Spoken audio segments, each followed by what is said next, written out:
বিসমিল্লাহির রহমানুর রাহিম। আসসালামু আলাইকুম। আশা করি সবাই ভালো আছেন, আমিও ইনশাল্লাহ ভালো আছি। এখন আমি করব এটা নোনা ইলিশের শুটকি। কে চিনেন আমি জানি না, পুরো এই যে এটা ইলিশের শুটকি, আমরা বলি নোনা শুটকি। তো এটার আমি বড়া বানাবো এখন। হ্যাঁ, এটার ভিতরে দিচ্ছি হলুদ, মরিচ, ধইনা, তারপরে দিচ্ছি রসুন, পেঁয়াজ, ধইনা পাতা, কাঁচামরিচ থেতু করে সুন্দর করে থেতু করে দিচ্ছি। এখন দিব হালকা জাস্ট একটু আদা, রসুন, জিরা, জাস্ট ফ্লেভারের জন্য দিব। তারপরে দিব এটা একটু সর্ষের তেল দিয়ে এটাকে ম্যারিনেট করে নিব। আমি আবার একসাথেই খাই, দইনা, হলুদ, মরিচ একসাথে এই যে ভাঙ্গায়া আমি এক করে নিই।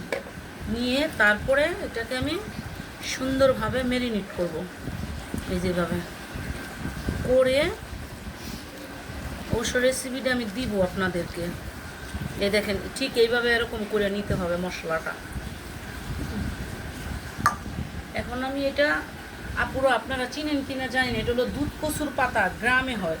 তো গ্রামের থেকে আমার বড় আপু আসছে, তো এটা আসলে আমরা বড় আপুরে বইলা দিই যে তুমি যদি আসো তাহলে দুধ কচুটা নিয়ে আসবা। এই যে ঠিক এইভাবে, ঠিক এইভাবে হ্যাঁ বড়াটাকে আমরা বানাবো। বানিয়ে তারপরে কি করব, এটাকে ভেজে নিব সর্ষের তেল দিয়ে।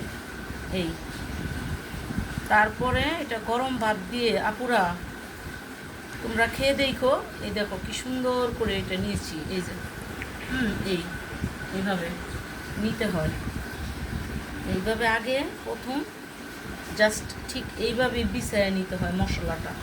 এই যে শুটকিটা কুসুম গরম পানি দিয়ে তারপরে সুন্দর করে ধুয়ে নিতে হয় এই শুটকিটাকে, কারণ এটার ভিতরে লবণ থাকে।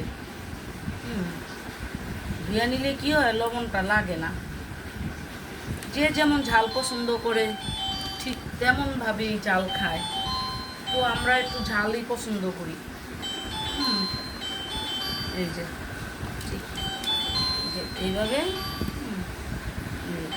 সবগুলাই ঠিক এইভাবেই আমরা নিব। এটা যখন ভেজে নিব আপুরা, তখন আমি দেখাবো কিভাবে। ঠিক এইভাবেই নিব, জাস্ট এই যে এটা সর্ষের তেল দিয়ে ভেজে নিব।